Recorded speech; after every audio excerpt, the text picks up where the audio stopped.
is in London. Rubio, as I mentioned, no longer involved in the talks. What message does that send? And I guess, really, does it change anything at all?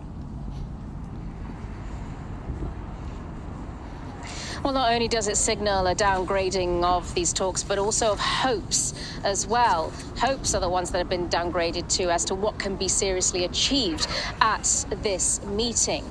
Nevertheless, Trump's envoy is expected to go to Moscow later on this week. But with the threats that the US has made already, President Trump, and echoed by J.D. Vance, the vice president, the question is exactly what can be achieved, given that they said that if no progress would be made, then the US itself would walk away from the talks, and that would really present an enormous challenge, certainly to those figures sitting in the building behind me here, as to how they can come up with any form of workable ceasefire. And I guess, is that the main point of these talks, to try and get as close to some sort of ceasefire agreement as possible?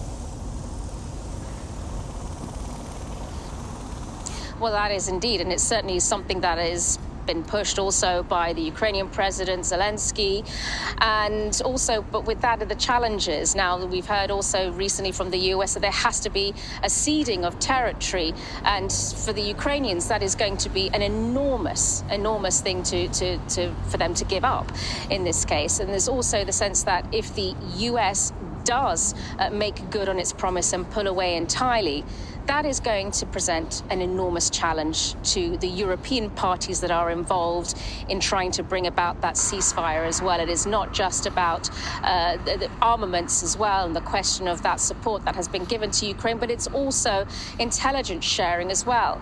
If the US goes from that, then the European leaders that are involved in this are going to find themselves in an enormous bind, which means that they are here also trying to set about some kind of solution to that, and whether the answer will be to up military spending as a way of showing support to their allies in Ukraine. Thank you so much, Sonia. Sonia Gallego for us in London.